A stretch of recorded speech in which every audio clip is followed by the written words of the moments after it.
Chris Wallace is with us from D.C. This was common practice. It seems, from all I can find out, Chris, the last time was really during Nixon's administration, recording conversations. I have to tell you, when I heard that exchange today between Jeff Mason, a White House reporter, and Sean Spicer, speaking from the podium in the briefing room for the President of the United States, it took my breath away. That was what in Watergate they called a non-denial denial. He was asked specifically, is there a recording device in the Oval Office of the President of the United States? And he said, I have nothing for you on that. He could have said no. He could have said yes.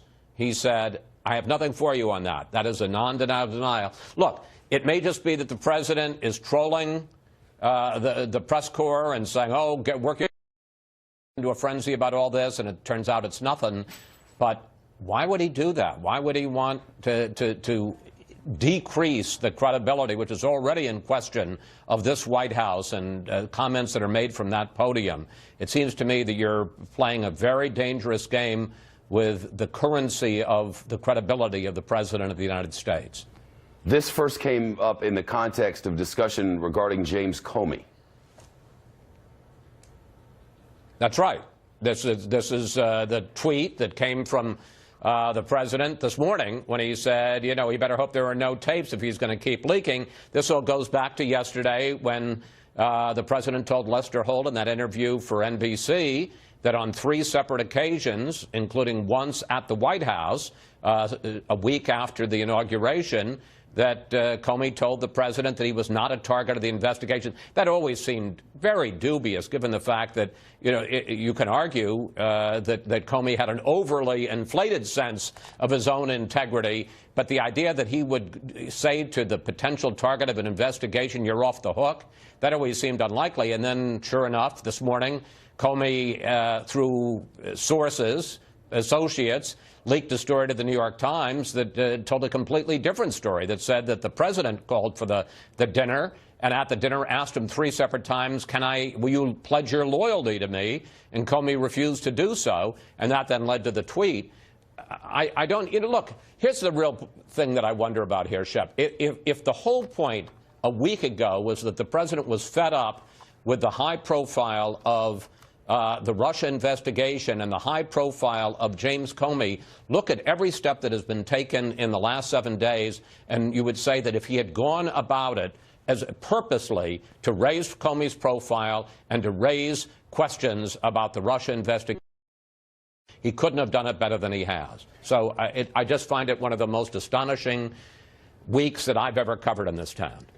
What does this tell us, big picture, about the workings, the inner workings in the White House and its ability to have the trust of the people on big matters if and when something happens, because something will?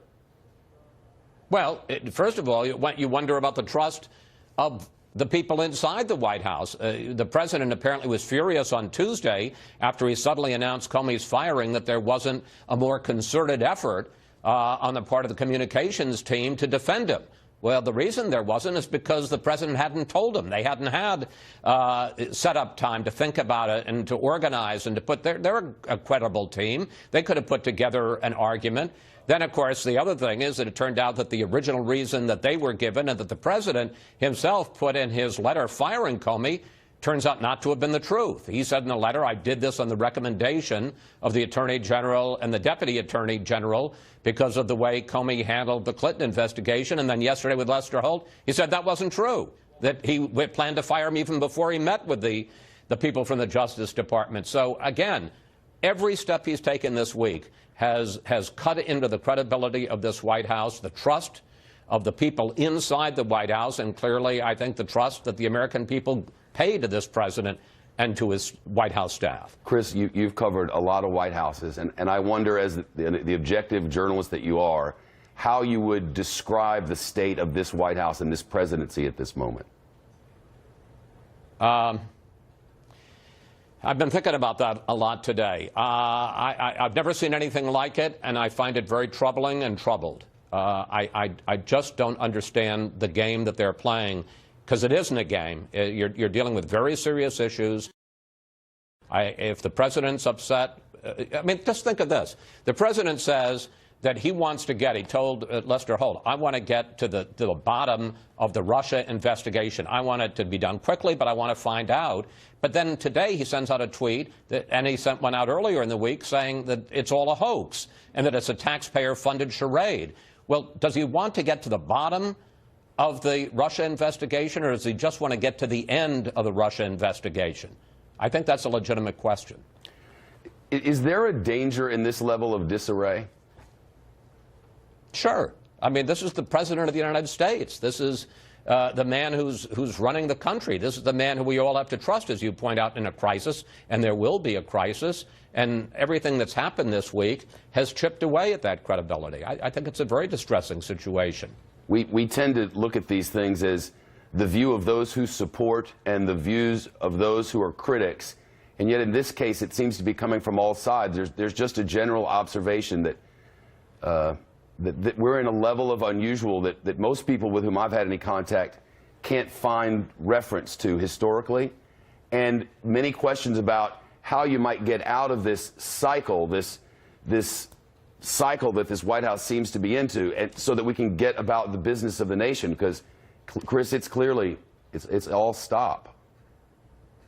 Yeah, I mean, that's another point that I find astonishing, because the president did have some momentum finally for his legislative initiatives, his legislative agenda this last week with the passing of repeal and replace. You can like the bill, you can not like the bill, but it had passed the House. That was a major barrier. The Republicans in the Senate had set up a working group to try to figure out what they were going to do next. We were getting down to serious business to try to solve problems in the nation. Talk about tax reform, talk about trade, and suddenly spent a week, and it's going to go on a lot longer than this. This isn't going to be over, you know, with our show on Sunday. This is going to go well into next week and maybe beyond.